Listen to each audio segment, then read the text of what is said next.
All right, welcome to Behind the Numbers Football Card Podcast for Week 5 report. I'm here with Shani again, which I'm super excited about. As usual, last week was great, so we decided to do it again, especially off his huge Rookie of the Year prediction, just coming through massively this week. So I want to make sure, give him a chance to kind of come through with that and gloat a little bit as a Steeler fan, which he deserves to do. Before we get to that, a couple things I just want to kind of mention is that I am with Breaker Culture and through Bench Clear Media. Make sure you follow the Bench Clear Media Instagram tag. They're starting to get that rolling. I want to get a little bit more of a following with that to keep spreading the channel out since we're growing every day. But anyways, Shani, welcome, buddy. How are you? Thanks, man. Obviously doing well after that 4-0 start as of yesterday. Yeah. And you're like, we lost an AFC unbeaten as well. So you're one of the last standing AFC unbeatens. It was a pretty surprising loss by the Chiefs to the Raiders, especially with the number of points they allowed the Raiders to score there. But I bet you a lot of people that had KC in their death pools are, hurting today with, that thinned the pools a lot, I'm sure. That was a game that I bet a lot of people picked. Yeah, there was a lot of just really kind of different upsets you didn't really see coming, like Miami trouncing San Fran and just kind of weird things that wasn't good for Death Pool. But I mentioned week 1. I was out in week 1 because I thought San Fran would be the Cardinals. So I have been out for a while with Death Pools. Well, as of last week in our conversation, you still had a lot of belief left in the Niners. Right. And I'm wondering, after having lost to Miami, whether or not that you're still holding on to some of that belief. But, they benched Jimmy G, and they still have a lot of players that are either out or even potentially not coming back. They're looking like they might struggle a lot the rest of this season. But, it's 1 week. We can't. It seems like a lot of people love to put a lot of stock in 1 week in the NFL. Yeah. Understandably so, because there's only 16 games, but It is 1 week. I think, though, I didn't see Jimmy Garoppolo getting to a point where it was going to be a benching at halftime. I just didn't see that coming. Right. And if they're uncertain on their quarterback situation, along with the insurmountable injury list they have, they don't have a chance. I mean, in that division. I just kind of thought that I think they still do have good defensive players over there. They have Eric Armstead, they have Tart, they have pretty good secondary, Fred Warner. They have good defensive players that are still healthy. But obviously Bosa is the difference maker. And if they don't have a quarterback, then they might be going with CJ Beathard the rest of the way. So I did not see that going. So it definitely looks like it's the Rams and Seahawks division with the Cardinals kind of lurking at this point. I was definitely impressed by Kyler Murray and the Cardinals. I didn't see that kind of performance coming. I know he's capable of it, but, man, he looked pretty darn good yesterday, and his legs looked amazing. Yeah, they definitely got back on track. He hit over 400 yards of all-purpose yards. Hopkins was just feasting again with his high volume, his crazy efficiency that he's getting his targets. His yards per target is still really, really high. At like almost 9 yards per target, like just being thrown to, they can expect 9 yards, which I think is just crazy. But as we kind of work through the headlines here, we've already kind of hit a couple of things. But obviously, COVID, as you and I were worried about last week, it's still lingering. We got a Tuesday game this week.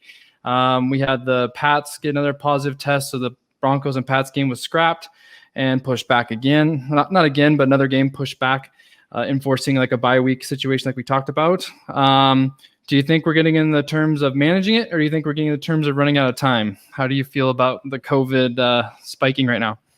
I mean, if you're one out there as an NFL fan or just somebody following it because of COVID and you're interested from that angle, that there's a chance that this will be the last positive test and we won't have any more issues moving forward, and you have, then I want to bet on whatever you're betting on. Right. But, I just don't see it. I looked into this a little bit deeper, knowing that we were going to be talking about it for the second week in a row. I wanted a little bit more deeper information for myself, but also potentially to bring something forward for any listeners or viewers. I found a tweet by Shelby Miller, defensive end for the Broncos. Basically, I'll paraphrase, saying, why is it that our team is being essentially punished even more so by a delayed game and then a short week and having to play the following Sunday when it wasn't our team that even had the positive test. How does that make sense? Right. And it's an angle on this that I didn't even consider. And if you think about it, not only are they the ones being punished, but the Pats for a second week in a row are actually being kind of handed a gift by the NFL. And you start to have to ask some questions about, what is this about the friendship behind the scenes with Kraft and the Pats being like kind of the NFL darlings behind the scenes and Yep. getting favors.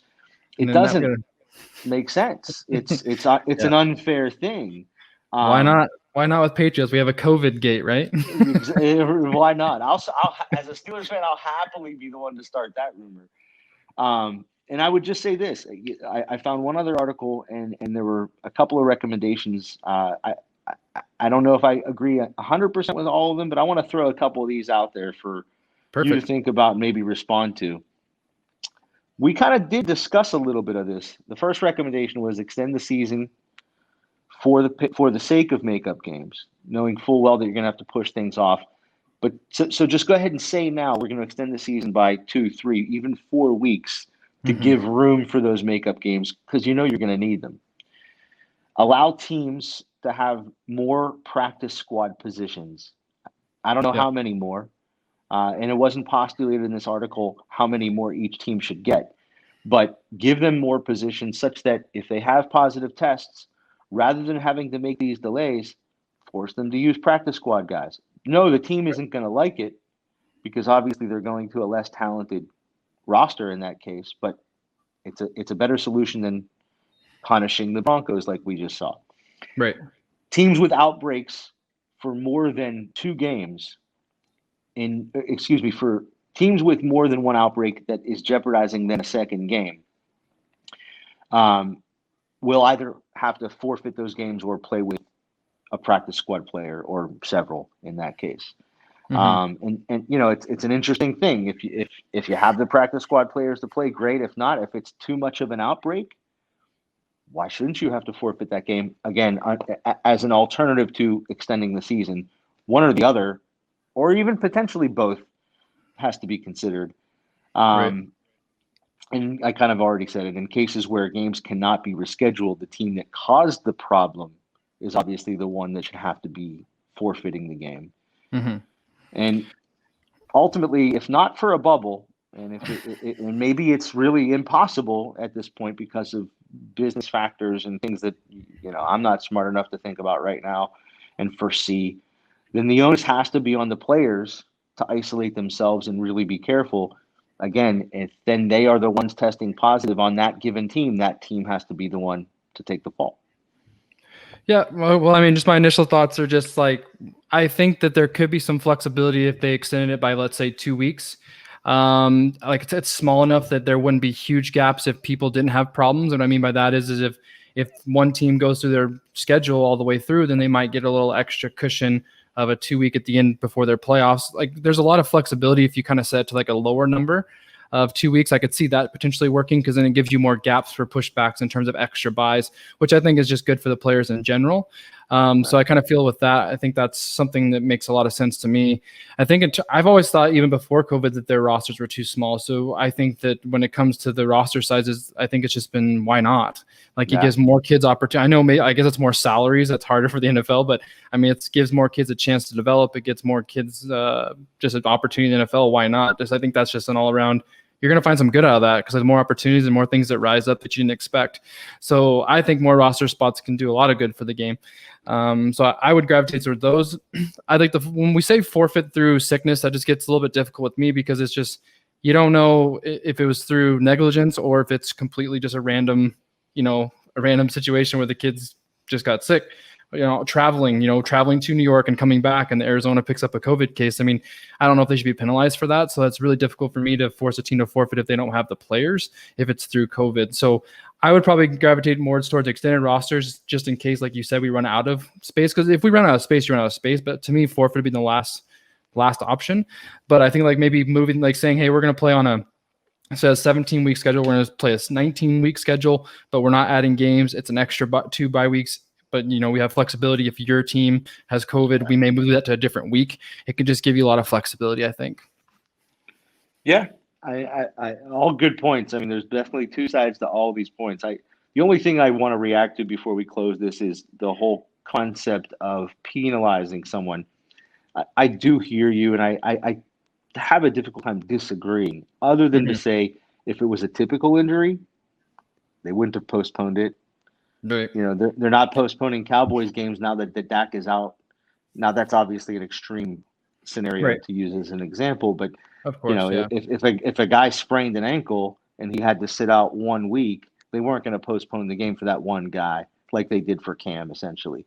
So and ultimately, yeah, you certainly make a good point that it's damn near impossible to figure out in all cases whether it was negligence or some happenstance that caused somebody to get sick. Right. But they're not in a bubble, right? They chose Yeah. not to be in a bubble. So the onus has to be on the players. And we don't know if they're out and about and they're doing something crazy. So again, I do see the point by this article essentially saying there's no other way to do it than to say the onus is on the players.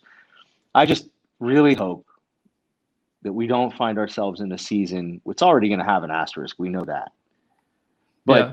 but that the asterisk doesn't get so big to where we have so many teams playing with such thin squads, and um, ultimately it could get ugly. It could really get ugly, and It can. I hope they can control it. That's all.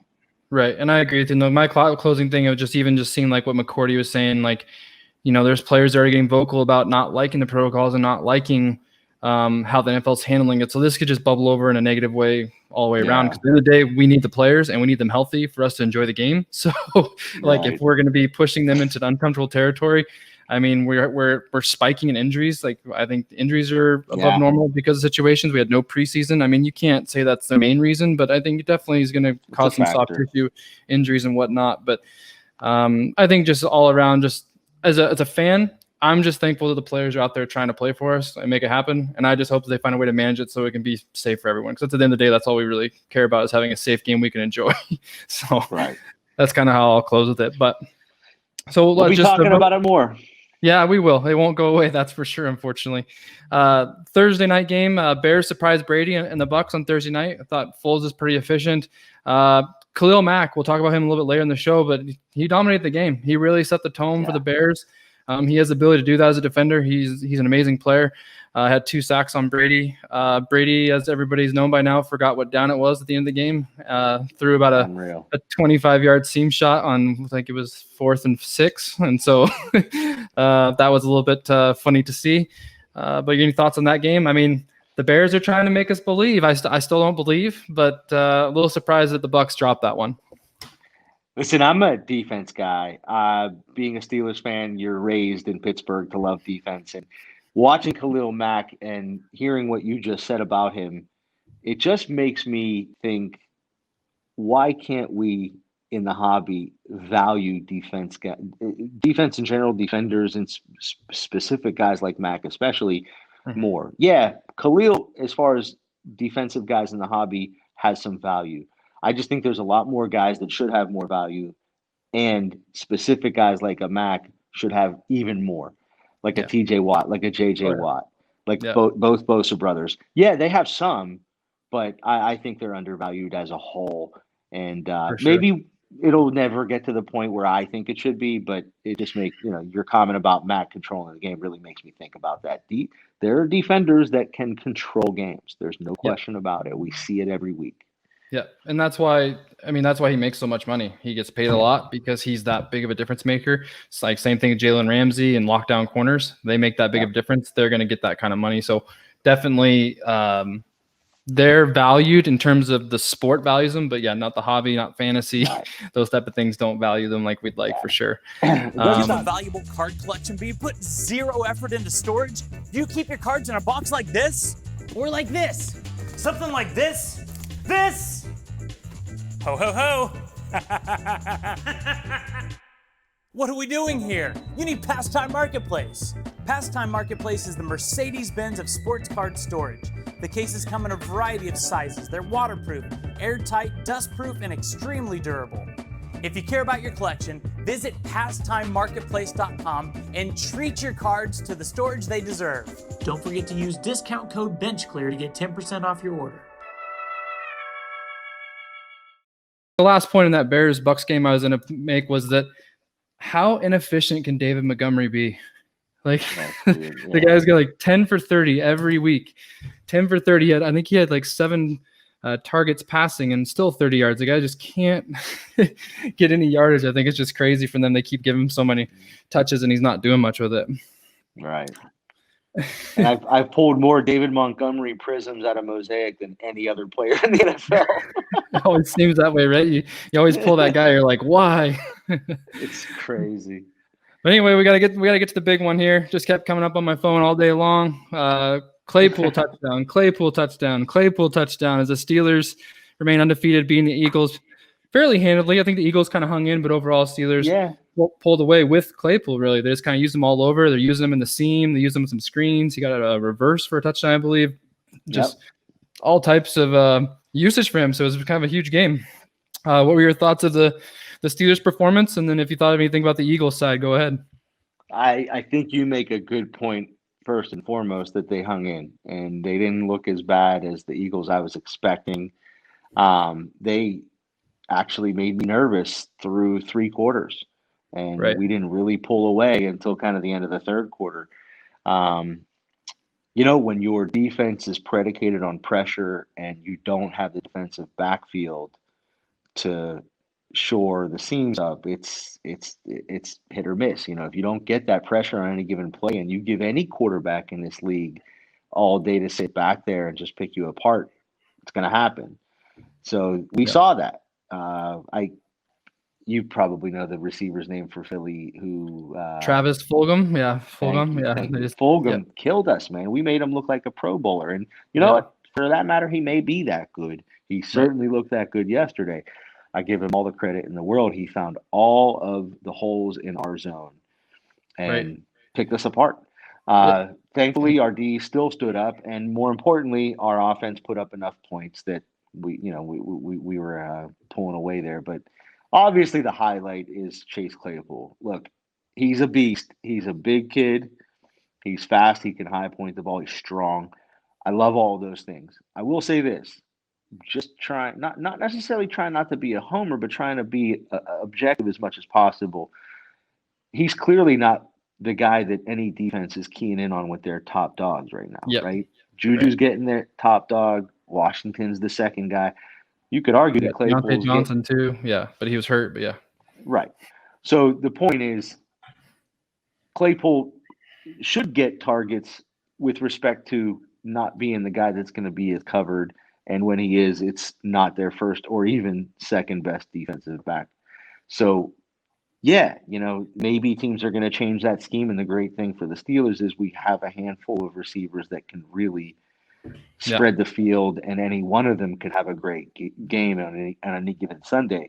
Right. If Ben has time, he, as you know, and as the whole league knows, he doesn't get a lot of respect around the league, but he can pick you apart. He can extend plays and give receivers a chance to do some funky things and get a lot of yards after the catch, as Chase Claypool just took advantage of. So whether or not he starts to get targeted by defenses more after this week and he has to deal with top-end talent against him and he can still rise to the occasion remains to be seen. I think he has the talent, but obviously some of that's wishful thinking because I'm a Steelers fan. Hobby's sake, his numbers just went out of control yesterday, as I'm sure everybody expected. But they're like astronomical, and the sad thing for me as a huge Steelers fan and Steelers collector is it's gotten to already an unattainable point, and I'm sure even not just to buy Claypool cards, but to buy the Steelers in breaks. So it's going to be several weeks and potentially waiting for I don't want to see him have a bad game, but a game where he's a little bit quiet until things calm down and give me a chance to buy stuff up again. It's getting you're that little hidden gem we talked about last week starting to be more unrealistic.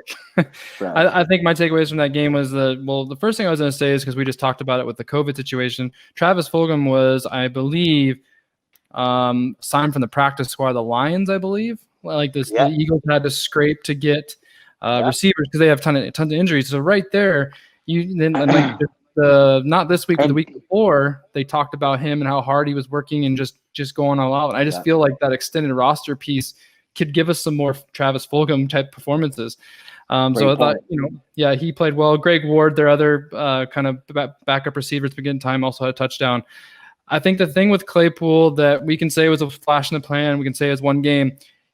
Somebody said this, and I was like, no. But I watched it. They said he kind of looked like Julio out there, and he kind of did. Like, he was big, he was fast, he was catching the ball. He wasn't really getting taken down by one guy. So I think a lot of those things looked good. I mean, I haven't really studied his routes and how effectively he was getting open personally. That's kind of the big thing it's going to take. But overall, he did look like that big receiver feel is definitely going to excite people, and you could see that's why his numbers shot up this weekend for sure. And look, you understand the game from that kind of perspective.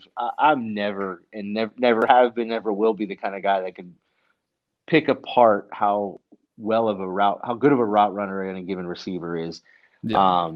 The good thing for him being on a Roethlisberger-led team is that he'll have the opportunity to get into those scramble situations and get interesting plays downfield as a big kid. Right. And when Roethlisberger keys in on a guy, he gives that guy a lot of opportunity. So I would expect Roethlisberger to really key in on him from this point forward. But, right. When Big Ben gets locked in on somebody, Big Ben does a really good job of getting that guy the ball in space. Like he did that with Antonio Brown. He does that with Juju. Right. When he starts getting that rhythm of the guy, it's almost like it's a one-on-one game. He knows where he's going every time, and teams have a tough time stopping it. I think, though, to your point, I may know route trees, I may know spacing and routes just because I play the position myself. But that when you watch that, Claypool is going down seams against safeties and middle linebackers. That's not a win. That's going to be something you're going to say, hey, he's here, right?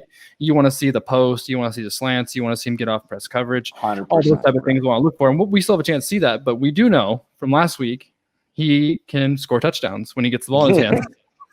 So that's still a big positive. Yeah. So the yak stat is huge, and he can clearly handle some bodies on his back while he's running. He's a strong kid. That's right. So we know not much in this game to talk about. I didn't think Rams dominate the Washington football team. I think the only thing you talk about is this was Haskins' first week getting benched. That happened after you and I we talked last week. So Haskins already lost his job, and we kind of talked about it was trending that way. So that's good on us. Pat on the back. Yeah, right. But Kyle Allen came in. He looked pretty good to start. Then he actually took an injury himself, and Alex Smith came in. The whole team didn't do much. That Rams defense is really good, and just kind of shut down the whole team, and all their total yards was quite low. I know they only had 100-something yards passing as a team. So nothing too much to talk about there, really. The only thing I will say, and we'll get to the rookie report, is that Cam Akers was back, and he was very effective in his 9 touches that he got. So, but we'll get back to that in a little bit. You got anything from that game? The only comment I have is, I'm sure the vast majority of the NFL fandom is excited and just happy for Alex Smith to see him. 100%. Yeah, we had to mention that. Yeah, and I feel like he's just a good player, good guy, and long-term guy in the league. It's just you're happy to see that type of injury come back, and at least even just got on the field is just a win. So good for him and his family, definitely. Yeah. Then we mentioned this already, but the Cardinals back on track, rolling over the helpless Jets. Kyler, 400 total yards. Hopkins was big again with his big numbers. Not much to talk about the Jets. Darnold didn't play. Kind of had an injury actually that he sustained on Thursday night that got worse over time with his, I think it was an AC joint. So Flacco was back, but and Le'Veon was also back for the Jets, but the Jets really couldn't get much going offensively, and the Cardinals just kind of rolled. Not much to talk about really. Kyler looked good. Hopkins looked good. Drake got a touchdown, but still not a lot of usage from the running game. Him and Chase Edmonds are both kind of splitting a little bit, but yeah, overall, Cardinals did what they're supposed to do against the Jets. So let's get to the big one we already mentioned at the top of the show was the Raiders stunned Kansas City at Arrowhead. Mahomes' pick late kind of sealed it. The good old Heath from Old Cowboy took almost to the house on him. Yeah, the Raiders have a good formula. the Raiders have a good formula with the run game. I feel like to like slow games down against the Kansas City team, but they didn't do that. They beat them with the big throws, the long ball to Henry Ruggs, the long ball to Aguilar. Like I was really surprised how the Raiders beat Kansas City. So that was really surprising to me. Derek Carr actually, he looked really good. Like he was throwing balls like that Henry Ruggs touchdown that he had that was 70 some yards. Just where he placed that, and it really looked like a Mahomes throw to Tyreek, where he just ran from the defense and they couldn't get it. So overall, I'm impressed. Just this muddies the water a bit. Like, how good is Las Vegas? How good's the Raiders? Like, I'm still a little bit of a question mark. But what are your thoughts? Well, I never understood why a California's team had a rival in a Kansas City team, but historically that is a significant rivalry. Right. And I think they really get up for that game.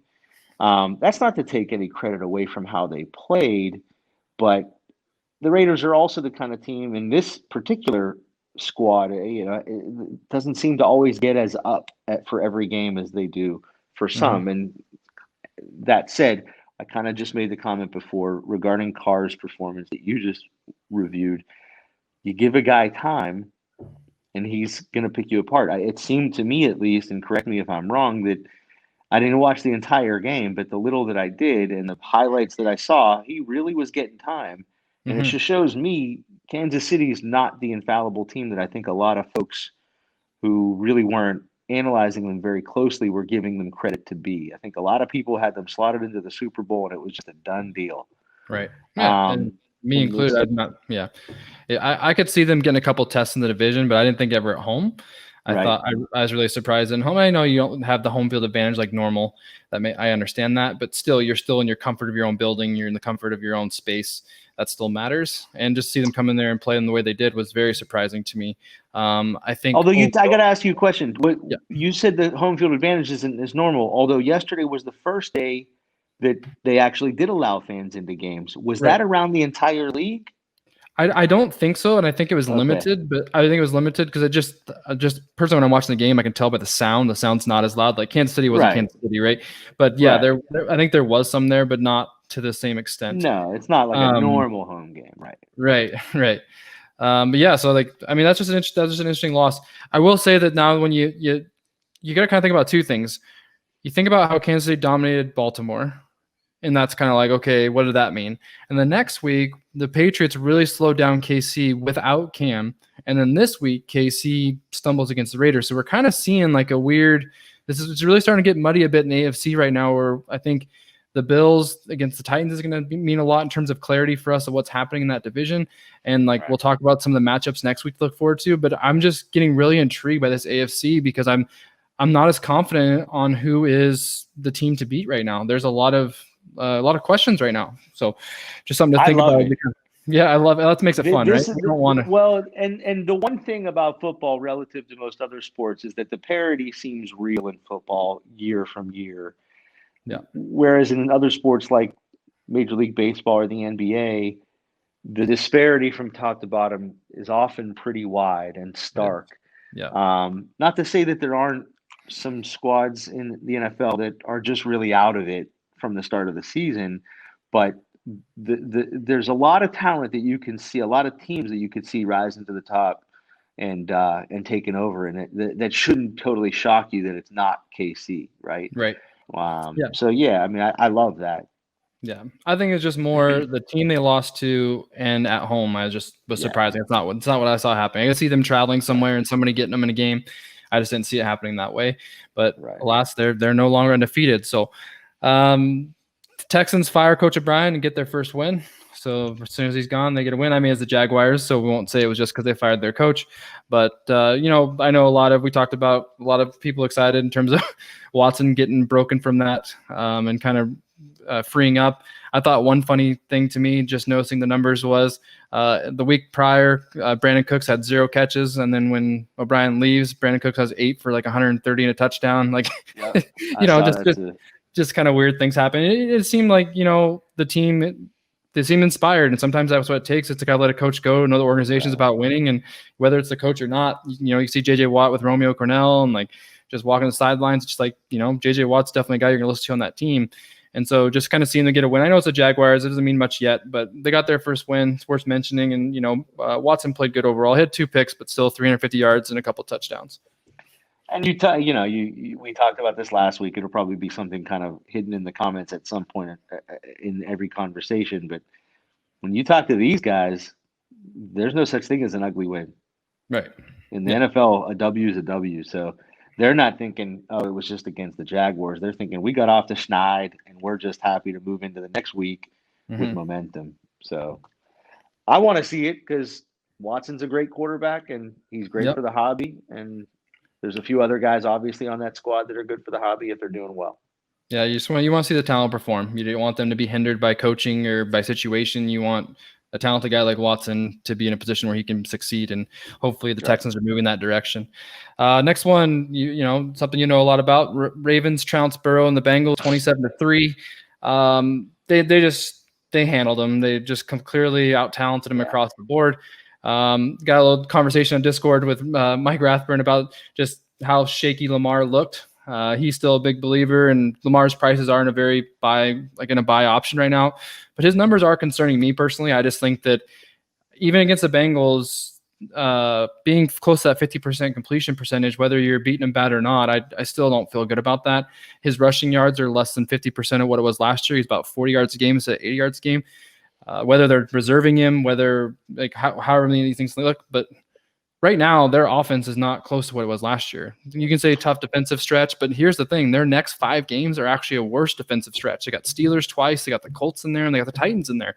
So it might be a bad 10-week stretch for the Ravens offensively where people are going to be really concerned with Lamar and have to make some big decisions in terms of investing in him or not as we get to because they're still 4-1, but as we get closer to the end of that season when they get to their playoff run, people are going to have some big decisions to make on him. But any comments from that game or maybe just what your thoughts are on Lamar? As a Steelers fan, it makes me think what's going on for real here. Is it Lamar or is it the O-line? I tend not to think it's Harbaugh because he's a pretty darn good coach and has proven himself over the years. Because there are stats being affected beyond just Lamar himself. It makes me think it's more so the trenches than calls or decision making. Right. And that also excites me because if it's the line and they have to face the Steelers defense, we could tee off on them. Yeah. But exactly. I probably would agree with those that say I'm not losing much faith in a guy with that kind of talent that has already proven certain things. What changed? Unless there's an injury that we're unaware of that they're trying to hide. Yeah. And he missed practice this week. Yeah, I mean, he missed some practice this week. He has a little injury that it was kind of, I don't know if it was disclosed or not, but basically they were holding him out just to keep him healthy.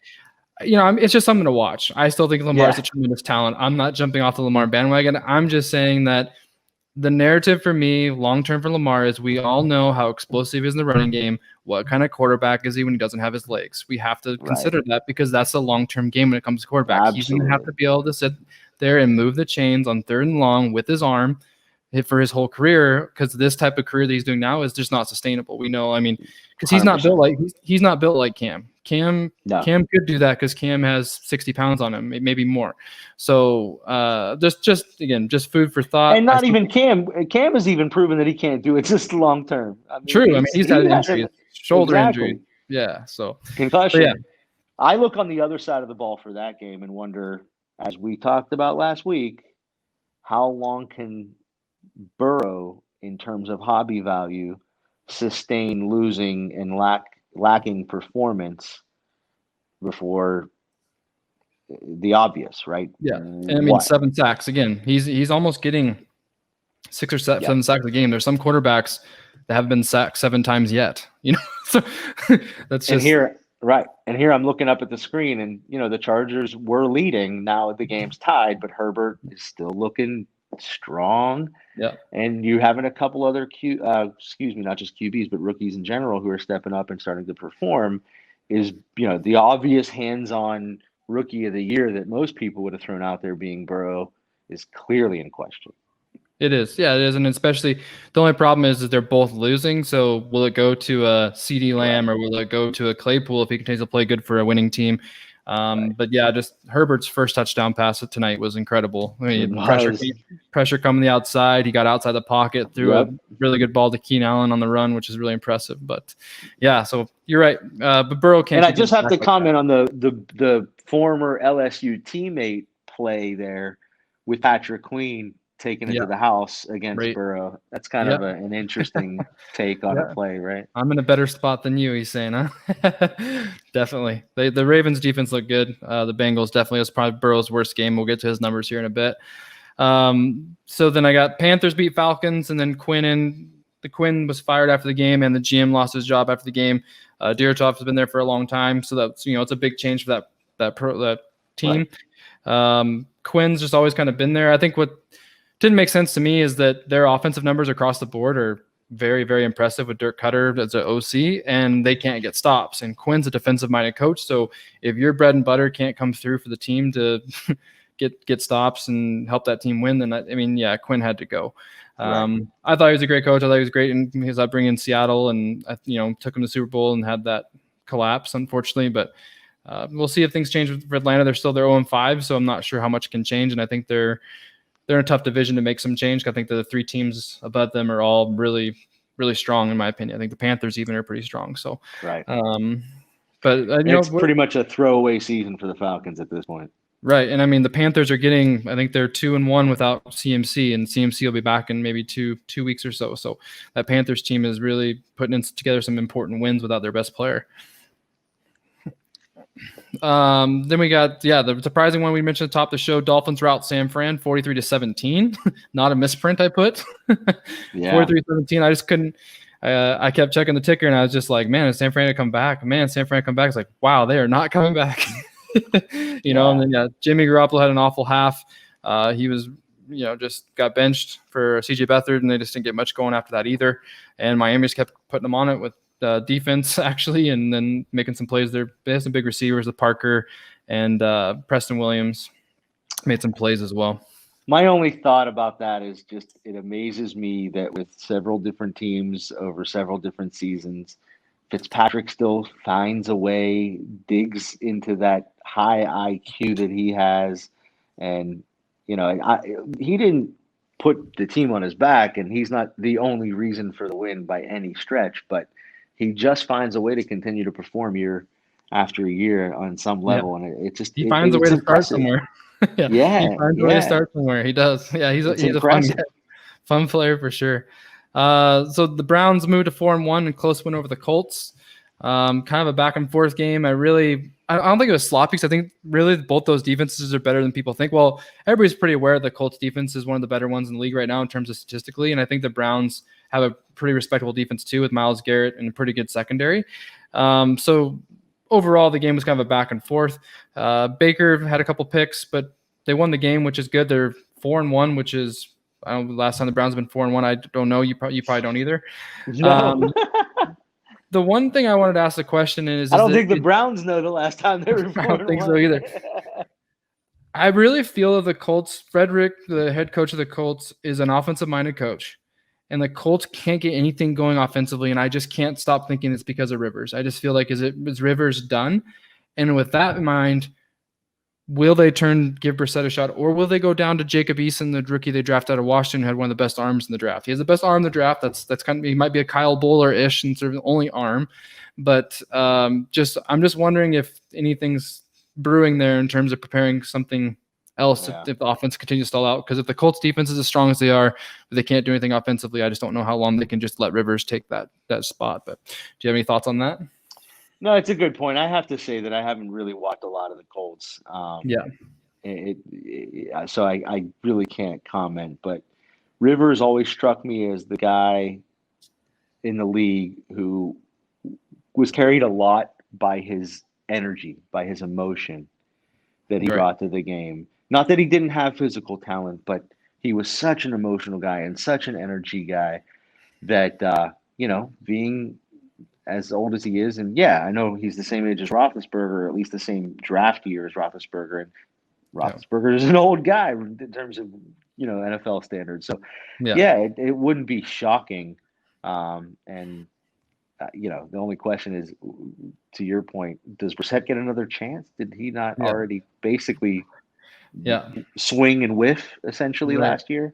I mean, they thought Rivers would be an upgrade. I just don't think he has been. So it's like maybe that guy was better for now. We don't have the answer on this team, maybe.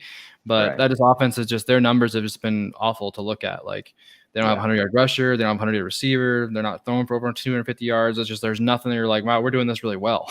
So with that defense, that defense performing the way they are, that's just got to be frustrating for that organization to try to figure something out to get something going. So, yeah, we'll talk about, obviously, the heartbreak for me because I watched it live.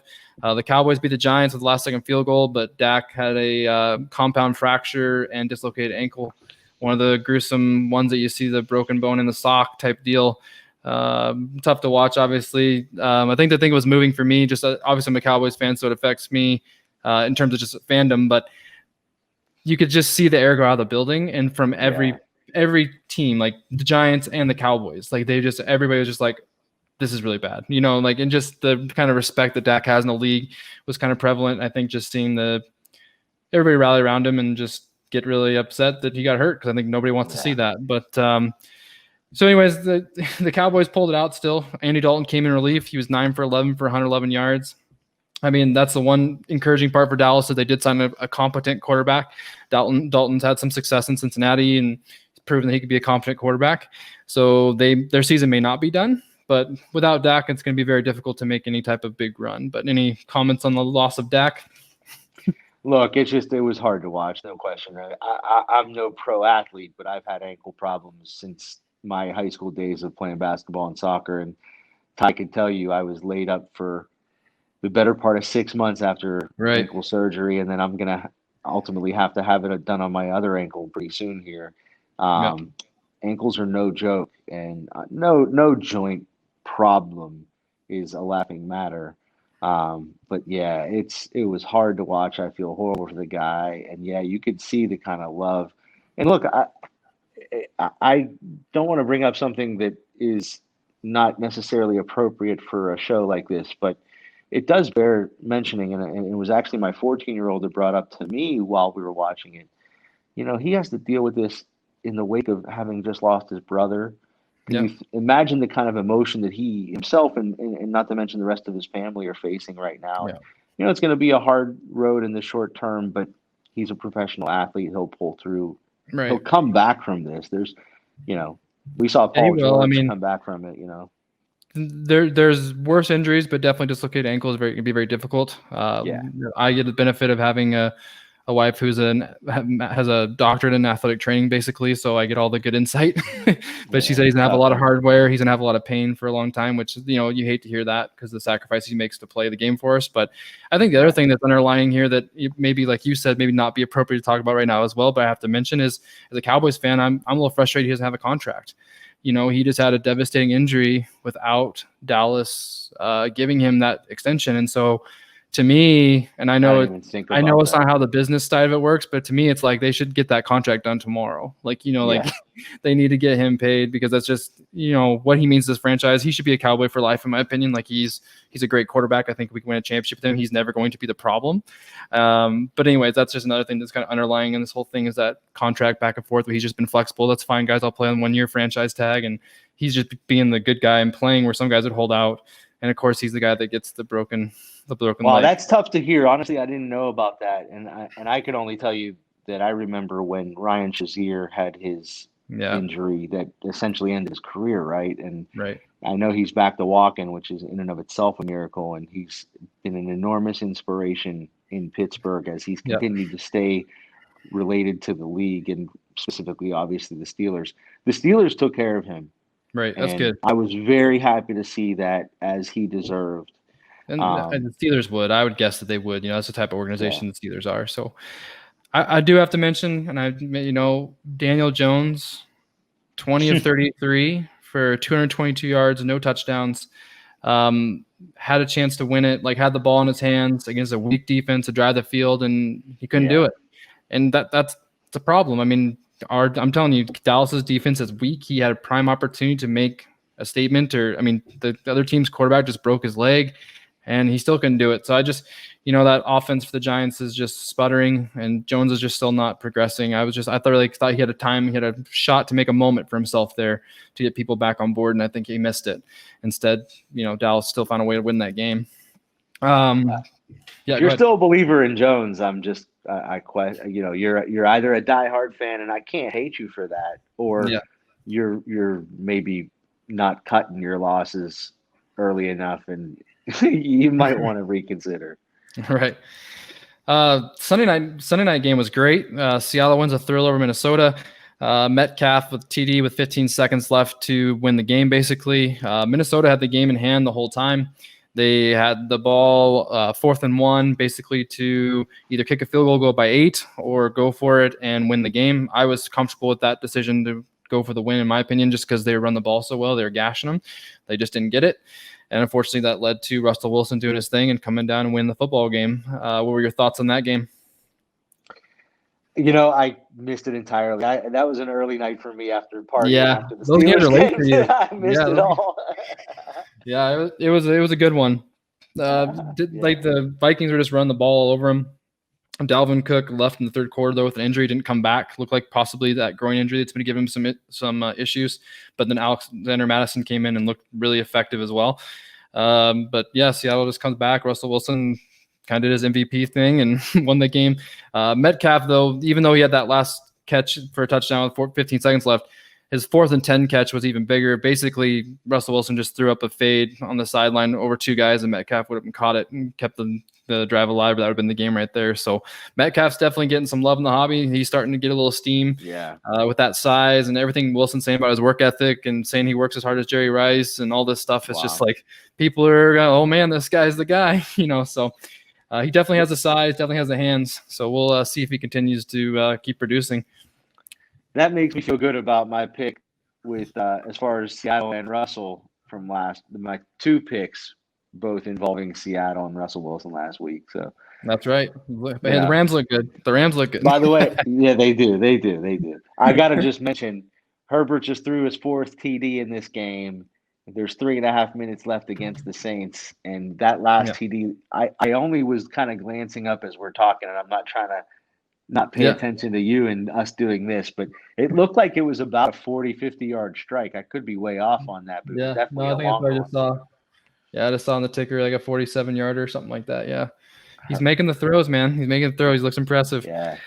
So just kind of jump through the rookie performances we haven't really talked about too much.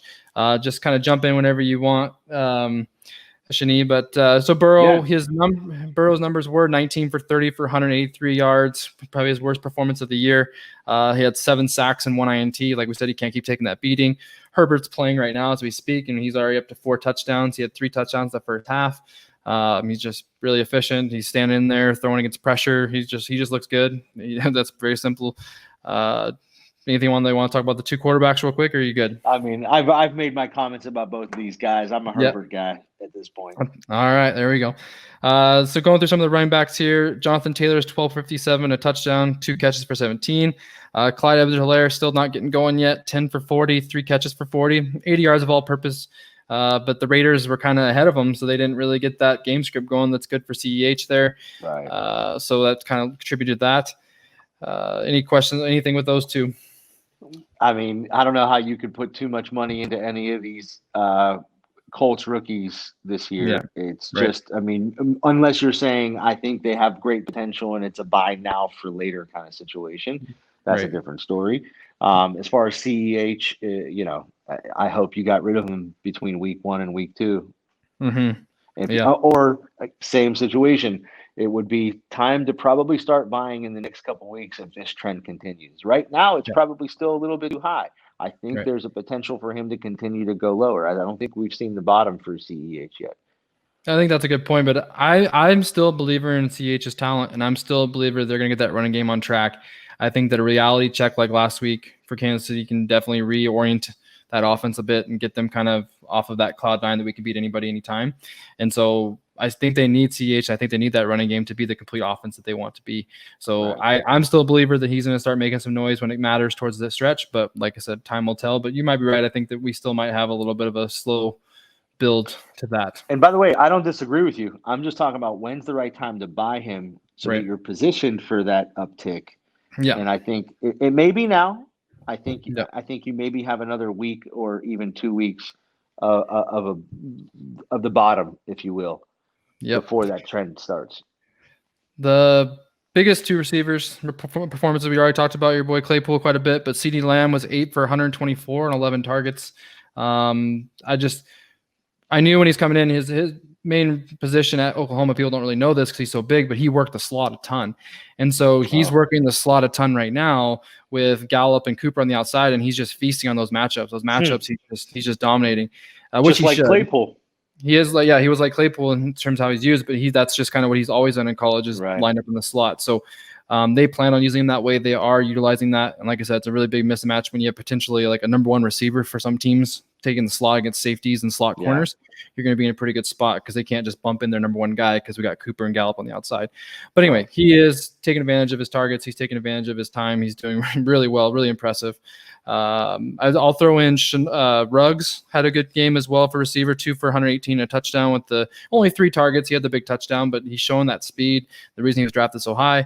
And the other receiver that's really standing out last week was Shani again, 7 for 79 on 8 targets. So I put that on there because 8 targets, 7 catches. That's great efficiency for a rookie. So he's kind of getting a little bit things going with Minshew, I felt. What do you think about those groups of 4 there? I just think with all the attention going to Claypool after such a ridiculous performance, you're going to be able to snag up a lot of these other guys for a better price than even the last few weeks. So if you have belief in any of these guys, or all of them for that matter, I think now's the time to go grab some of these guys. I personally don't think, other than Claypool and Lamb, that the other 2 are longer term holds. Mm-hmm. I think Claypool and Lamb have the potential for being longer term holds. Yeah. But I also have never been a believer in holding receivers for more than a year, 2, 3 max. I just don't think the value is there. Longer term holds in this game is all about QB. Right. I would probably give it, they're definitely in the middle of the running back, quarterback threshold in terms of keeps. But you look at a guy like Michael Thomas, he's had about a 5 or 6 year run. You look at, Antonio Brown, before he went crazy, he had a 5 or 6 year run. If you find those receivers that can definitely, they can produce for a good chunk of time. But you're right. You still have like the unfortunate Calvin Johnson retirement where he could have been dominant for longer. But, Julio's had a very sustainable career. Mike Evans has been pretty sustainable. Like those guys, they can over time, but I agree with you. I mean, we know that quarterbacks where the money's going to be long term. So the other little batch of receivers that I still like, T. Higgins was 4 for 62 with 8 targets. Not too bad for Burrow's worst game. He still had a 4 for 62. Brandon Ayuk, 3 for 44, and the quarterback change, an awful game against Miami. Still seems like he's a focus of the offense. I was disappointed in Justin Jefferson just because I think he's probably one of the more talented receivers in the class, in my opinion. And Seattle's secondary has been really weak, but he only had 3 for 23. Against Seattle, they just seem to keep going to Thielen and actually using Irv Smith and their tight ends a little bit more. So, in the running game. But overall, I thought Vikings would have got him more involved, but he just wasn't there this week. But what do you think? Anything about those 3 receivers? Yeah, not too much to say. I think you covered it. As far as the Viking situation, I think Kirk Cousins is one of those game managers that always kind of just went to his safety valves, Yeah, that's right. And then just closing it down here with the last few running backs here on my list. Like I said, Cam Akers in his return was 9 for 61 for the Rams. It's good to see him back. Good to see him with their nice yards per carry average, just kind of getting back to the little bit of talent that I liked coming out of the draft. Antonio Gibson was he was stalled out against the Rams. He couldn't do much. He was 11 for 27 and 5 catches for 24. But the thing I look at, he still had 16 touches in a really tough defensive matchup that they lost their quarterback and had to go to Alex Smith. And so he's still getting volume. So I still think he's a guy that's a good player that we can still keep tabs on. He's relatively cheap.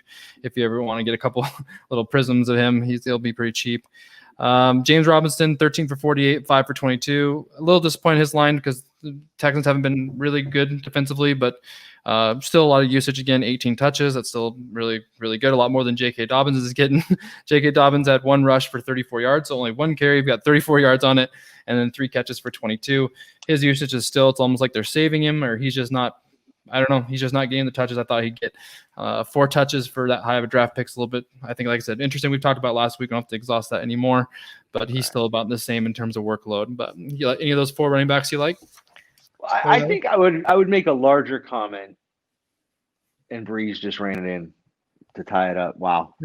My bigger comment would be this: you just ran through a dozen rookie receivers and running backs that it should be something that makes, if you're in this hobby for collecting, for flipping, for trying to make a profit on the cards that you're not keeping, to support your ability to buy cards for your PC, however you do it, the bottom line is, if it's within football and you're looking at an opportunity, this is the time that you don't necessarily run after where the hype is in a Claypool.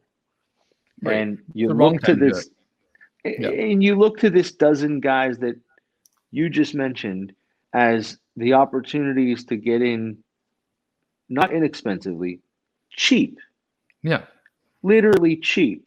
Right. And build your opportunity to where either you're flipping for the potential to go after something you want to keep in a Claypool or a Burrow or a Herbert, these cards that are getting to the price point already in only week 5 to where it's at an unattainable price potentially for your budget. Right. For my budget, certainly. Where I'm looking is exactly this. These guys that you're mentioning, holding on long enough, capitalizing when the opportunity is ripe, and then buying the PC guys that I want to hold on to. And that's a great strategy. And I struggle with that because I get attached to guys like that. Because if I think a guy's going to be good and he is good, then I don't want to sell him even though I know I'm supposed to. I understand that. I do. That's how I am. Like that's one of my weaknesses. But I would say the thing that I think is fun is that last year when I wrote the rookie report for Breaker Culture all the time, it was, Kyler Murray, Daniel Jones, Drew Lock, and we're just kind of updating those things. And the other guys they didn't have a lot of action. There wasn't a lot of stats. And so when I'm reading a list of 12 that are producing, that are getting on the field, we're really seeing, again, how strong this rookie class is, which, to your point, with the volume of the hobby right now, with the volume of people into football cards, there is a lot of opportunity for people to want to buy an Antonio Gibson, Silver Prism, a James Robinson card when it comes out, because we still don't have one.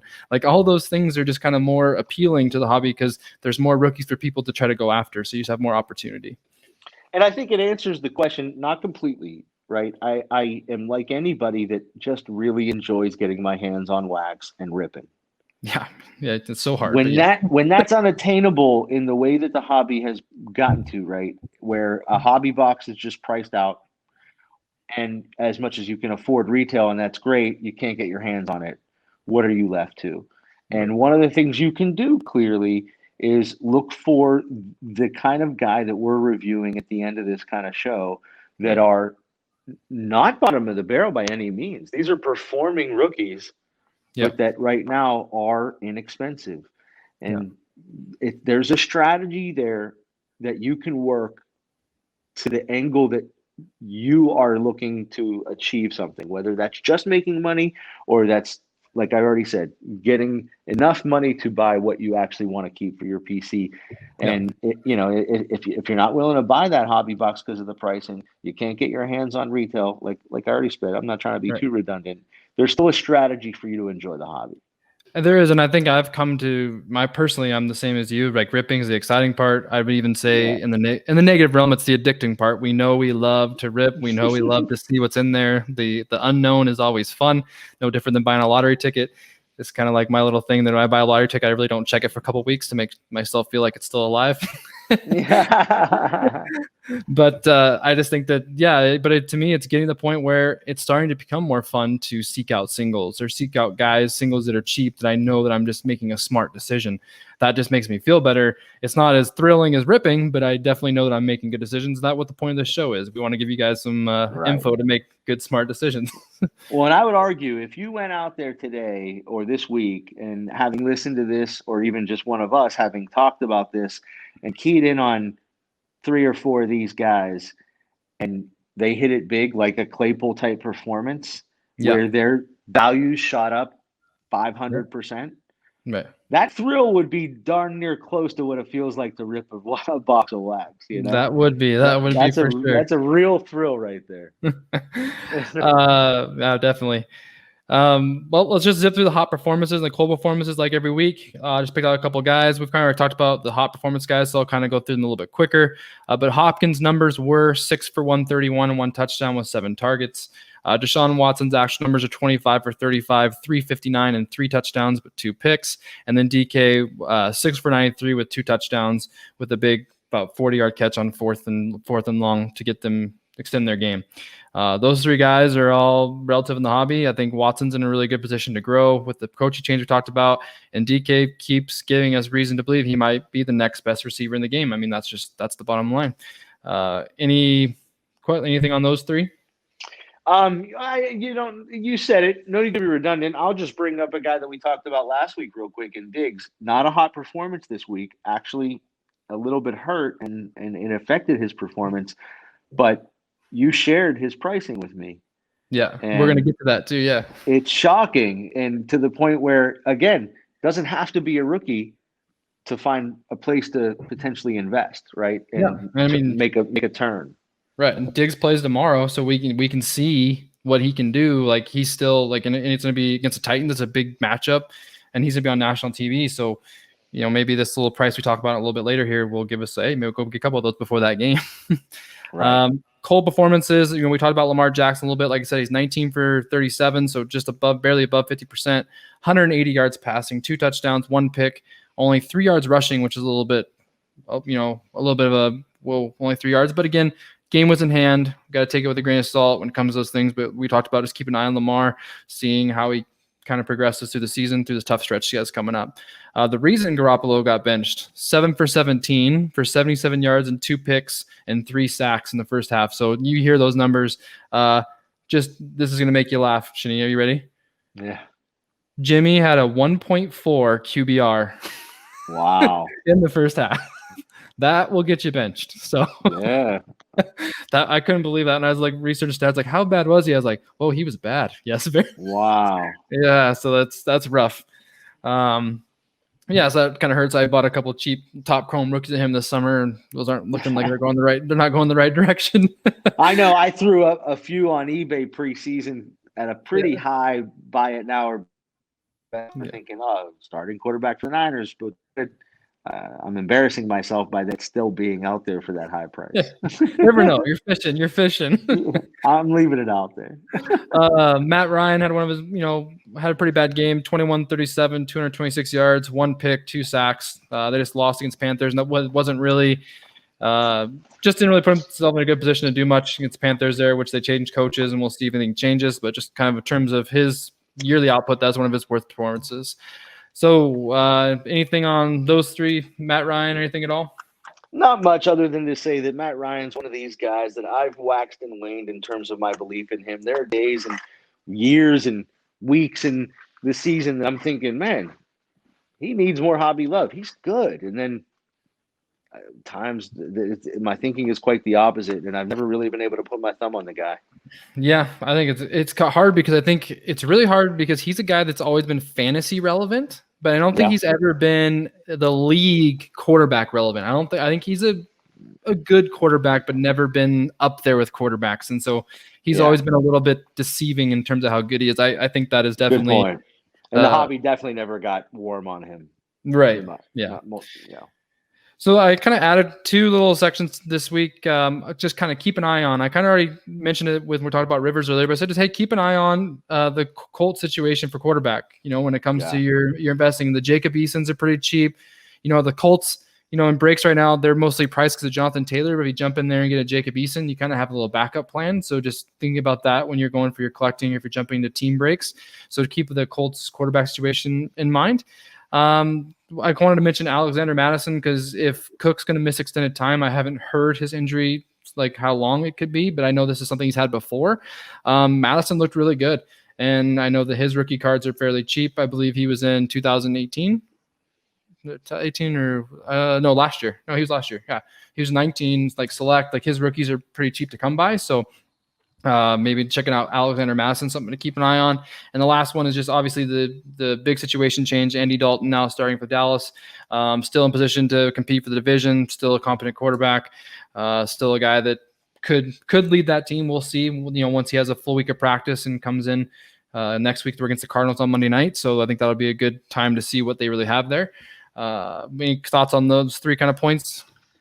Not so much on them individually. I just think it's again, we're talking strategy in the hobby here, right? Yep. And it's just another consideration for everyone who's out there thinking about how to attack the hobby from different angles.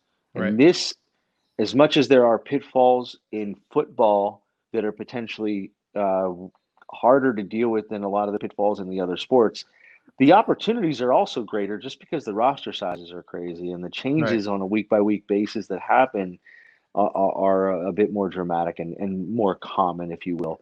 So yeah, I would argue you just mentioned three guys that are just potential opportunities on a cheap level. Right. And I just thought it was hilarious though. Like even right after the Cowboys game, I just get on Facebook checking things out, and I could tell you I saw like 10 Andy Dalton rookie RPAs all of a sudden just out like for sale. $1,000. Yeah, for like $3,000.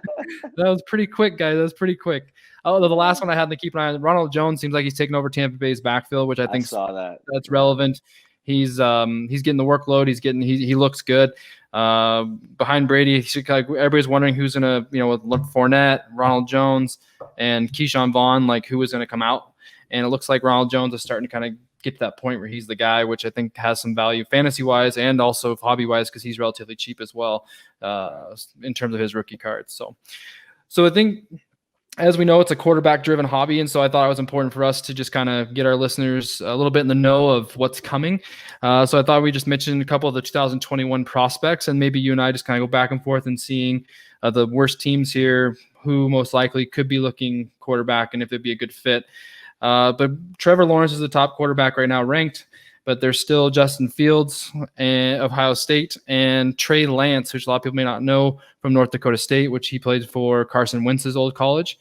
All three of those guys are, I'd say, uber talented. Like Justin Fields kind of he was on that QB1 show, if you ever watched that on Netflix, and so you can get a good look at him up close in terms of the high school game. But he's like a Cam Newton type, very big. Got a good arm, led Ohio State to the playoff last year, and then barely lost to Lawrence. And then Nance is kind of a cross between two. I think he's kind of in the middle. He can run, he can throw too, but all three of these quarterbacks they can run, dual threat, and just really good passers. So it's going to be a really exciting year for the quarterback draft. Had you know much about those three guys, or probably not yet? Other than Lawrence, no. I mean, I think everyone's had their eye on Lawrence for a few years already. I thought he was coming out last year, quite honestly, and I thought we were going to be looking at the Lawrence sweepstakes this last draft. But, he's a talent. I mean, I don't know about the other two guys, but he seems like a generational talent to me. Right. I would say all three quarterbacks definitely fit the bill for like a top 5 draft pick. I do think that Lawrence, people have been waiting for a long time. He couldn't come out last year because his true sophomore year, he won the national championship his freshman year. Last year, lost to Burrow. But yeah, he's super talented. It's gonna be a fun draft class. It's gonna be good for the hobby having 3 more young guys come in, because it just seems like the younger quarterback, we're having a big turnover. The Bradys, the Brees, the Rivers, all those guys are starting to kind of fade away. Big Ben, and so like we kind of get a new era of quarterbacks. But the interesting thing is, when you look at these teams, there's going to be some interesting quarterback shakeups. So we have the Jets 0-5, the Falcons 0-5, the Giants 0-5, Washington football team 1-4, Jags 1-4, and the Lions 1-3. And so with those bottom teams there, Jets have Darnold, but I mean maybe they're done with Darnold already. That'd be still pretty early. Falcons have Matt Ryan, but he's getting older. They could look to turn the page. Giants, they have Daniel Jones, so if they believe in him, they're not going to jump for a quarterback yet. Washington football team, they could go quarterback because Haskins they've already benched unless they're going to give him more time. Jags, they believe in Minshew or not. Do they think it's the roster? Do they think it's Minshew? And then the Lions definitely can move on from Stafford.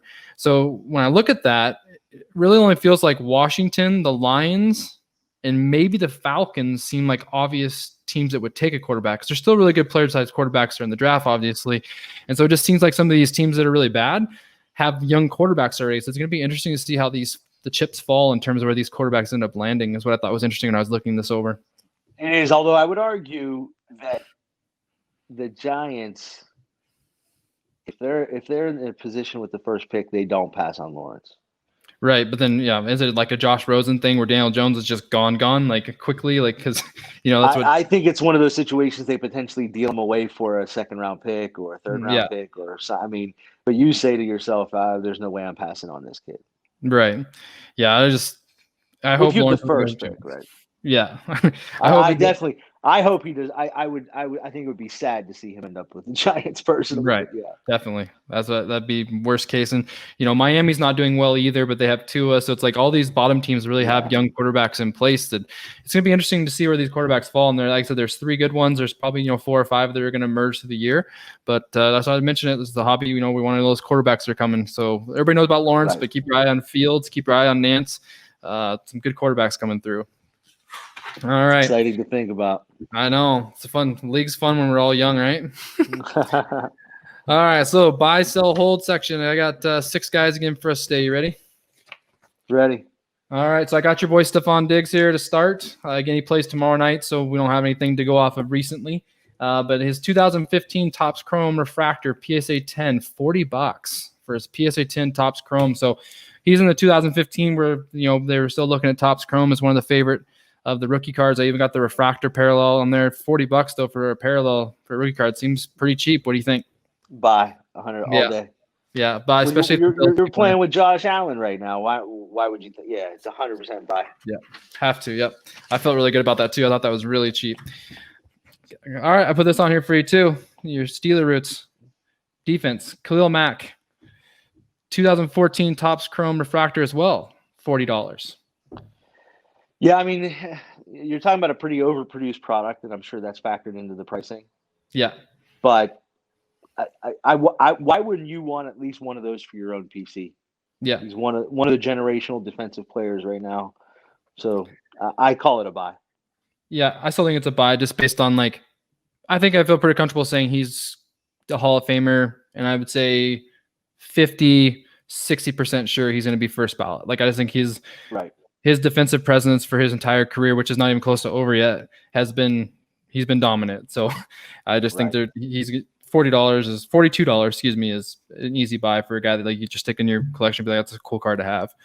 Right. Picking it up quite a bit here. Kyler Murray, 2019 Prism base, so non-silver. I don't know if you saw this number on the agenda, but $600, non-silver, $600. Yeah, sorry. Yeah. Can't do it. Definitely not for a Cardinals QB. As much as I love his legs and I like the performance from this past week, I don't see him with that franchise doing that much. Yeah.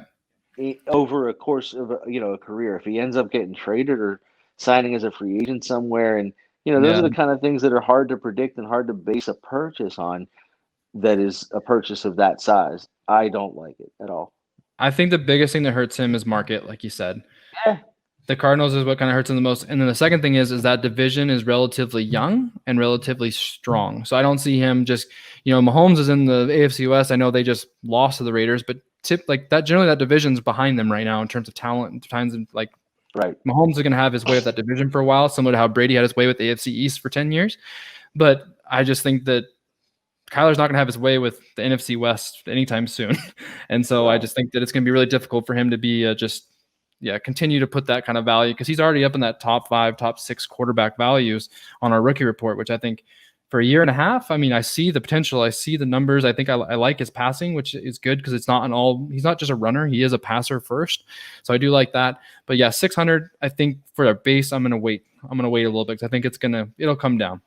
All right. Just in comparison, I think is funny is Cam Newton, 2011 Topps Chrome PSA 10 rookie, 405. So this is before Prisms. There was no Prism even to consider. 405 for Cam Newton. What do you think about that compared to Kyler? I mean, it's lower, right? But I still think it's high enough for me to say it's not a buy because I don't see him doing that much more in his career. Do you think the Patriots are going to get back to Super Bowl winning ways? Maybe you can make the argument because of Belichick. Oh, so we lost Shani, unfortunately, to just a little technical difficulties. It's been a little bit of a weird night. It is Thanksgiving in Canada, so maybe that's some of the issues. A lot of technical difficulties going on, but we were just kind of finishing up. I'll finish up the conversation we were getting to. Was just in Cam Newton overall as an undervalued quarterback in the hobby, just in general. He was kind of saying, does he have the ability to take the Patriots to the next level? And I think that it's hard to tell right now because of the COVID situation with him being out. I thought the Patriots looked really good in his first couple starts with them, and so it was really promising. I guess we just have to find out if that's going to continue when he comes back from the COVID list and the Patriots get healthy. I still think there's a chance the Patriots are relevant. I still think there's a chance that they could make some noise, and, get in a wild card situation and get the playoffs, and we could see Belichick work his coaching magic, and Cam could make an appearance in the Super Bowl. Who knows? But I still think that at $405 for a PSA 10 Topps Chrome for him is still affordable for a quarterback who I also think is a Hall of Famer long term. So definitely Cam Newton's a guy that I think is a buy in this situation. Put Marquise Brown on here. He's in 2019 Prism. His silver is a PSA 10 rookie is $200. He just kind of keeps getting more and more looks, a little more and more familiar with Lamar. I think he's a really talented receiver. I think that in that offense, he gets a lot of abilities to work the middle of the field and crossing routes, and he's getting a lot of short throws too within the red zone. So I think Marquise Brown's a guy to kind of watch to continue to develop in that offense, even though the offense has slowed down a bit this year. For $200 as a sell, I don't see the upside overall from like $200. I think there's more. I put that on there because I was surprised how high that was. But he has looked good. He is young. I just think the $200 for Marquise Brown is kind of too high end for me. I'd probably be selling there. I put Teddy Bridgewater on here just because I know he's not a premier talent. I know he's not going to get the love of a Kyler Murray ever or any of those quarterbacks we talked about earlier. But at the same time, he's winning football games with Carolina right now without CMC, which I think is also important. His 2014 Topps Chrome Refractor PSA is $134. Again, it's a Topps Chrome version, so keep that in mind, but still $134 for a starting quarterback who is, potentially making a run at the division. I think it's good for his first chance at being the natural starter for the team. So, he was a first-round pick. He was a player that people thought could be good. So just seeing Teddy Bridgewater get a little bit of love in the hobby could be coming soon if they continue to win games for the Panthers. The last couple of things we were going to talk about is kind of like the flagship rookie discussion. I just put a couple of quick numbers for you guys just to chew on a little bit. Talking about Donruss, how Mosaic's going to factor into Donruss, Mosaic, Optic, and Prism. I think when that comes to the landscape of rookie cards right now, that's kind of the ones people are gravitating towards. Obviously with Mosaic's entrance to the hobby world this year for football, has us wondering where's it going to fall in terms of those three products. Okay. Prism's number one. We know that. Prism's number one. Optic has always been kind of number two. Where's Mosaic going to fall? Is it going to be after Optic? Is it going to be like in front of Optic, right behind Prism? I tend to think it's going to be third, just above Donruss, but between Optic. When you look at some of the price points, just kind of going back to, I grabbed 2018 prices of Donruss, Optic, and Prism. So you looked at 2018 Donruss, $300 for a hobby box. These are just hobby box prices, just for reference of how expensive they are today. Optic 2018 is $536, and Prism 2018 is $1,500 for hobby box. So you kind of look at like, okay, Prism's way more than Optic. Optic is closer to Donruss than I thought it would be, $536 compared to $300. So it's how you factor that in terms of where Mosaic is going to fall in 2020. With right now, 2020 Donruss is $195 for a hobby box. Mosaic is $750. So if Mosaic $750, we've already heard the pre-sales of Prism are already going to be over $1,000. So that kind of sets the bar where it's going to start, and it's probably going to rise at least for the first little bit as it starts to inch its way up. But the point is that what's Optic going to be within that realm? So if you're looking at Mosaic at $750, Prism's going to be coming in almost $1,100, $1,200 out the gate. Optic $900, $1,000, is that where it's going to fall? I think the coming out of the pricing for Optic when we do see it is going to kind of give us an indicator of what we're looking at in terms of pricing for those rookie cards going forward. I personally think it's going to be Prism, Optic, Mosaic, and Donruss. But just kind of looking at those hobby boxes in general, gives a little bit of a feel of which rookie cards are going to be valued the most and where for us to target our buying when it comes to Mosaic and when Prism comes out in November. So the last couple of things I just want to talk about closing out here was what to look forward for week 6. I appreciate you guys being here for the first 5 shows. It's been a great time going through these rookie numbers and all these performances to you guys and give you guys a little perspective within the hobby. But next week, we got Cleveland at Pitt. So we got the battle of, Cleveland and Pitt. I know Shani want to talk about that, but we didn't get him on here for that part. But they're at Pitt. Pittsburgh's still undefeated. We have the Browns now are 4-1, so it gives them a chance to, potentially be tied for the division lead if they win this game. So that'll be a very interesting game to watch. Green Bay at Tampa Bay. Really interesting game on this. Really interesting game here. Rodgers against Brady. But the more interesting part was the Tampa Bay came out as a favorite from Vegas, which is really surprising to me. Green Bay just seems like they've been a superior team.